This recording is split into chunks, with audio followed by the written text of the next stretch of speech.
اے پیغمبر صلی اللہ علیہ وآلہ وسلم،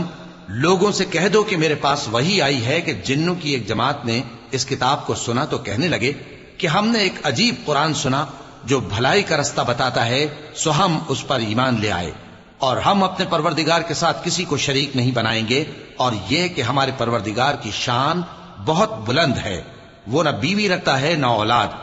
اور یہ کہ ہم میں سے کوئی بے وقوف اللہ کے بارے میں جھوٹ گھڑتا ہے، اور ہمارا یہ خیال تھا کہ انسان اور جن اللہ کی نسبت جھوٹ نہیں بولیں گے، اور یہ کہ بعض بنی آدم بعض جنات کی پناہ لیا کرتے تھے تو اس سے ان کی سرکشی اور بڑھ گئی تھی، اور یہ کہ ان کا بھی یہی اعتقاد تھا جس طرح تمہارا تھا کہ اللہ کسی کو نہیں زندہ کرے گا، اور یہ کہ ہم نے آسمان کو ٹٹولا تو اس کو مضبوط چوکیداروں اور انگاروں سے بھرا ہوا پایا، اور یہ کہ پہلے ہم وہاں بہت سے مقامات پر فرشتوں کی باتیں سننے کے لیے بیٹھا کرتے تھے، اب کوئی سننا چاہے تو اپنے لیے انگارہ تیار پاتا ہے، اور یہ کہ ہمیں معلوم نہیں کہ اس سے اہل زمین کے ساتھ برائی مقصود ہے یا ان کے پروردگار نے ان کی بھلائی کا ارادہ فرمایا ہے، اور یہ کہ ہم میں بعض نیک ہیں اور بعض دوسری طرح کے، ہمارے کئی طرح کے مذہب ہیں،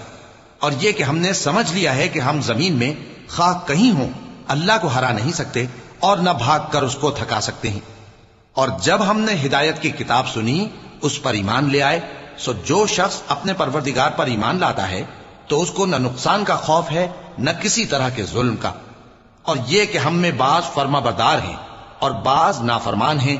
تو جو فرما بردار ہوئے وہ سیدھے رستے پر چلے، اور جو نافرمان ہوئے وہ دوزخ کا ایندھن بنے۔